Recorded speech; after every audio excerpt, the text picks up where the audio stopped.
Shalom, selamat datang di program Sekolah Sahabat 5 Menit Gereja Masehi Advent Hari ke-7 Jemaat Menteng. Apa kabar? Semoga sehat, Tuhan melindungi. Judul pelajaran pekan ini adalah Hukum Perjanjian, dan firman Tuhan yang mendasarinya adalah Kitab Ulangan 7 ayat 9. Sebab itu haruslah kau ketahui bahwa Tuhan Allahmu dialah Allah, Allah yang setia, yang memegang perjanjian dan kasih setianya terhadap orang yang kasih kepadanya dan berpegang pada perintahnya. Itu New King James Version.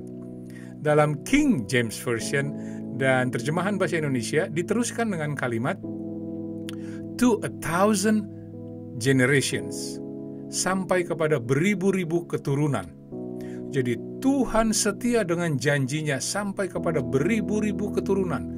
Panjang sekali, bahkan kekal.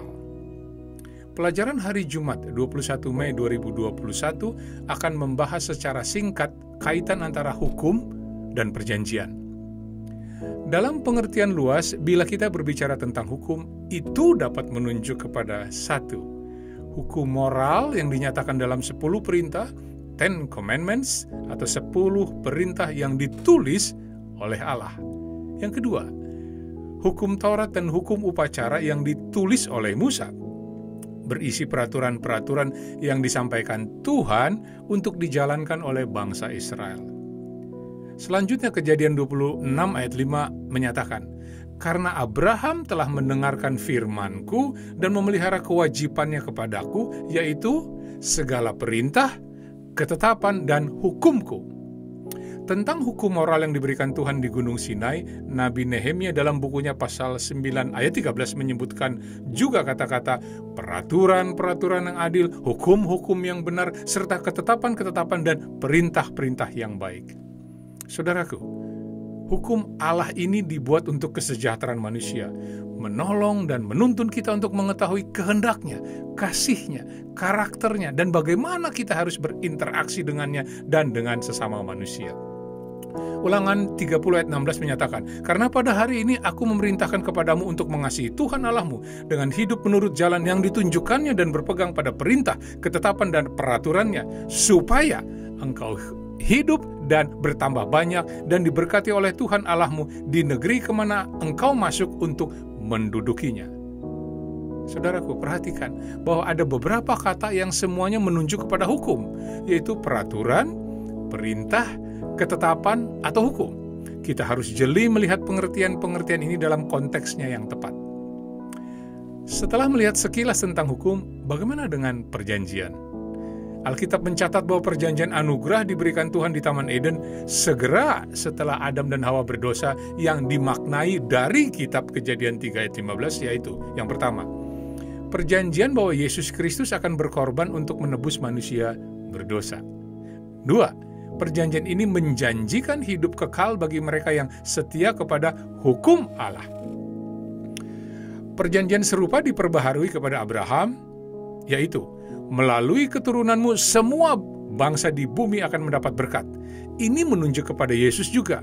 Berkat ini adalah Yesus untuk semua bangsa di bumi. Kitab Kejadian 17 ayat 7 menyatakan, aku akan mengadakan perjanjian antara aku dan engkau, serta keturunan-keturunanmu menjadi perjanjian yang kekal, supaya aku menjadi Allahmu dan Allah keturunanmu. Baik perjanjian yang dibuat Tuhan dengan Adam, lalu dilanjutkan kepada Abraham, diratifikasi oleh darah Yesus di Golgota yang diterima oleh iman, inilah perjanjian baru. Hukum Allah adalah dasar daripada perjanjian, yaitu janji yang meliputi satu, pengampunan dosa dan anugerah Allah untuk memperbaharui hati manusia berdosa kembali menjadi selaras dengan dan dapat menuruti hukum Allah. Prinsip hukum Allah itu tidak berubah, yaitu kasihilah Tuhan Allahmu dengan segenap hati dan segenap jiwamu dan dengan segenap kekuatanmu. Ulangan 6 ayat 4 dan 5. Dan kasihilah sesamamu manusia seperti dirimu sendiri. Imamat 19 ayat 18 yang dikutip dalam kitab Matius 22 ayat 37-39 dan diakhiri dengan ayat 40. Pada kedua hukum inilah tergantung seluruh hukum Taurat dan kitab para nabi. Jadi kaitan antar hukum dan perjanjian adalah mencakup hukum Allah yang mendasari perjanjian kekal yang menunjuk kepada Kristus dan Kristus menunjuk kepada hukum Allah. Kristus yang adalah keselamatan manusia berdosa melalui iman kepadanya adalah Injil yang memanggil manusia berdosa untuk bertobat. Bertobat dari dosa yaitu pelanggaran akan hukum Allah.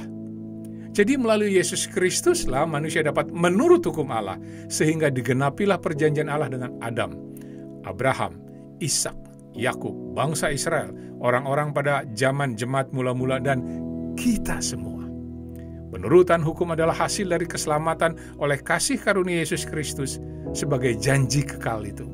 Sebagai penutup, Yesaya 36 ayat 26-27, "Kamu akan kuberikan hati yang baru dan roh yang baru.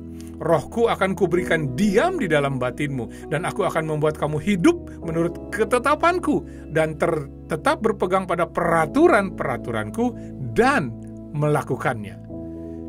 Kiranya Roh Kudus menuntun dan memberkati kita untuk melakukan yang benar sesuai dengan kehendak Tuhan. Tuhan memberkati. Amin.